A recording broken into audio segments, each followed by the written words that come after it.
coked up, like, broad walks in with one of the clients, like, and they come in and she's like, hey, so I just got my tape here, so you guys want to see it? And we're like, yeah. Like, who doesn't want to see that, right?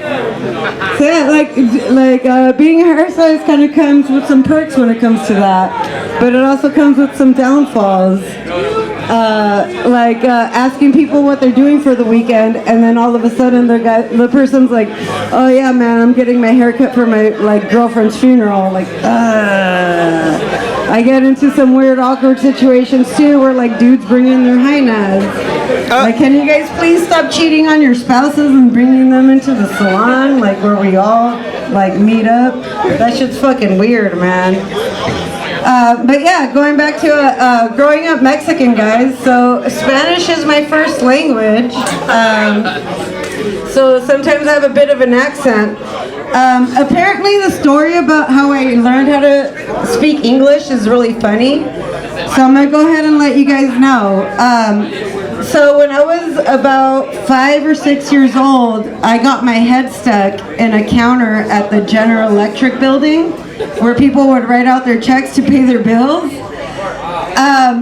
I got my head stuck and the fire department came out and they were asking me questions in English and I was screaming at my mom, no les entiendo! And they're like, wait, your kid was born in the US and she doesn't fucking speak English? Like, what the fuck's going on? So yeah, I learned to speak English because I got my head stuck in a fucking counter, guys. I have a big head. Yeah, big ass head for a little kid. But yeah, I grew up being Mexican, and growing up Mexican, I grew up with a real old school family. I love my family. My dad tries to be real fucking traditional, but he says some really inappropriate shit sometimes. A couple years ago, one of my mom's friends passed away. And I called my dad and was like, hey Dad, they're having the memorial service for my mom's friend. If you want to come down, pay respects. He was like, yeah, cool. Well, yeah, I'll come down, but what happened? How'd she pass away? I was like, well, unfortunately, there was a house fire, and she didn't make it out. And he was like, damn, that sucks. So I gotta know, are they gonna bury her or are they cremating her? And I was like, you know what? I'm pretty sure they cremated her. They're just having the service. And he was like, damn, that's fucked up. They burned her twice. He tries to be real strict, old school Mexican, but he can't help himself and be fucking terrible. When I was 16, I decided I was gonna be a vegetarian. So at carne asada, I had to go tell my grandma, hey grandma, I don't eat meat, I'm vegetarian.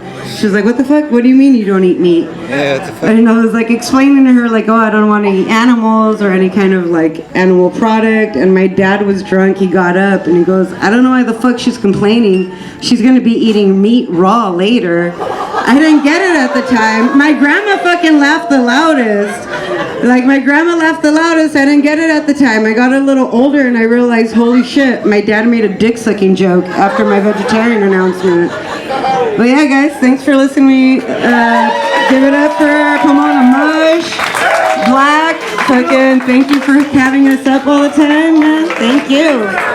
Thank you, sis. We appreciate you. Y'all make some more noise for Angel Ana. Do your thing, DJ LaSwindle. Yo, shout out to the hardest working DJ in town. He hasn't stepped away from the motherfucking stage yet.